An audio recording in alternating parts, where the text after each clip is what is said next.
hoje eu quero falar com você que pretende comprar aquele imóvel bem de baixo custo, aquele imóvel mais barato, a fim de lucrar com ele, ou comprar ele em planta para revender posteriormente com um valor mais alto, ou ainda usar esse imóvel para fins de locação, especialmente locação de curta temporada, estilo Airbnb.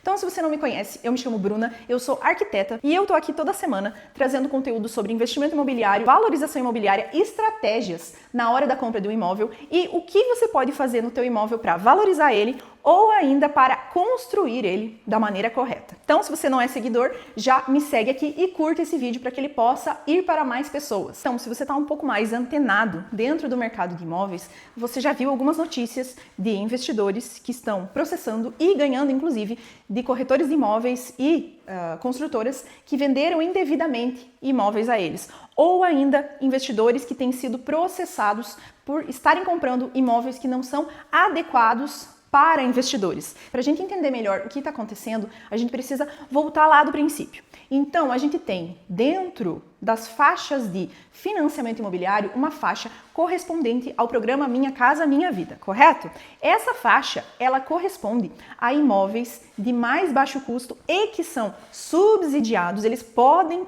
receber alguns subsídios do governo a fim de baratear o custo dessas habitações para a população de mais baixa renda. Dentro desse enquadramento do Minha Casa Minha Vida, as construtoras, elas também podem submeter os seus projetos, as suas construções dentro desse programa, se beneficiando do programa voltado para construtoras, o que gera alguns juros mais baixos, alguns subsídios do governo, mas desde que esse imóvel seja voltado para fins de habitação de interesse social, ou seja, de habitação de mais baixo custo.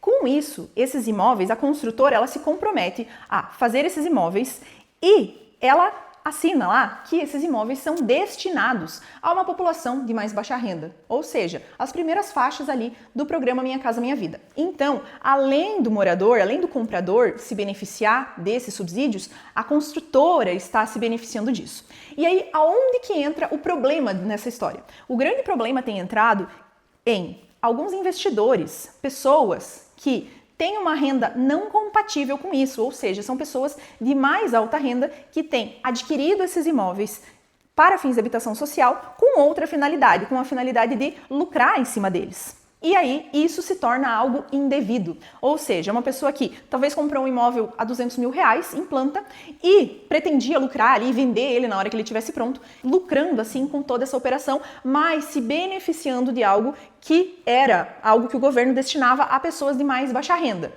E aí, isso faz com que essa transação imobiliária seja inadequada, porque, afinal de contas, quando a construtora está fazendo um imóvel que é um HIS, habitação de interesse social, ela deve vender esse imóvel para pessoas que estejam enquadradas nessa categoria, ou seja, pessoas que tenham uma renda compatível com o valor daquele imóvel, com o valor que ela vai financiar daquele imóvel.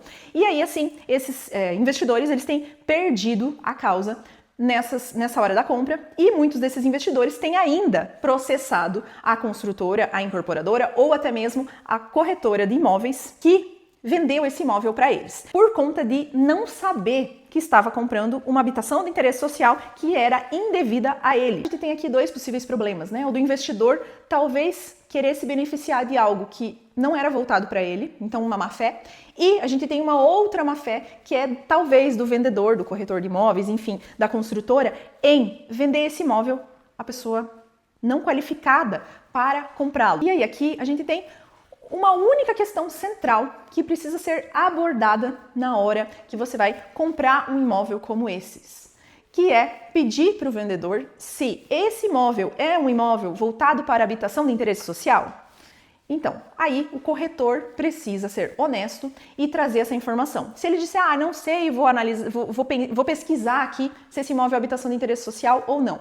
Se ele falar isso, peça mais uma vez até que você tenha documentado que não, esse imóvel ele não está sendo financiado pela construtora como uma habitação de interesse social. Aí sim você pode comprar esse imóvel de uma maneira tranquila e com o respaldo judicial de que esse imóvel é um imóvel que você pode utilizar ele para lucrar, né, nas suas transações. Mas perceba que a questão central que a gente tem aqui é a abordagem de uma única pergunta. Então, essa situação ela traz pra gente um retrato do que acontece muitas e muitas vezes na hora da compra do imóvel, que é você esquecer o que você precisa perguntar.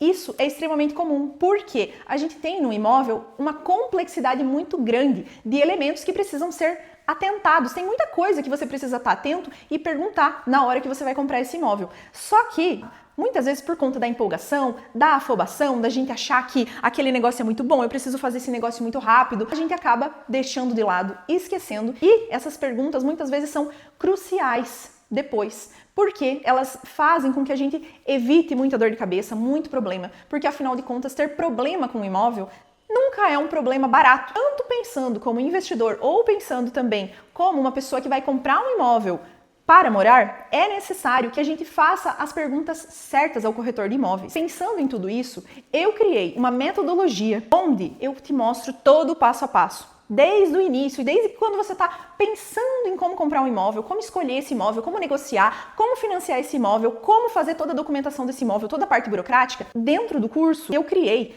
um checklist de tudo que você precisa perguntar na hora de comprar um imóvel, a fim de você não cair em uma cilada dessas, não se incomodar com isso na hora de fazer um investimento tão grande como esses e que muitas vezes não tem uma liquidez super rápida. Agora, com o imóvel, a gente precisa entender que, apesar do imóvel ser um bom investimento, ele não vai retornar tão rápido assim como a gente imagina. Então, se você quiser ter acesso à jornada do imóvel, o link está aqui na descrição desse curso. Eu tenho certeza de que você, como comprador inicial ou você, como investidor, vai aprender coisas novas e o valor desse curso é extremamente baixo. Com uma aula, com uma sacada que você pegue nesse curso, você já consegue aplicar no teu próximo investimento imobiliário. E claro, se você gostou desse vídeo, já me segue e curte ele.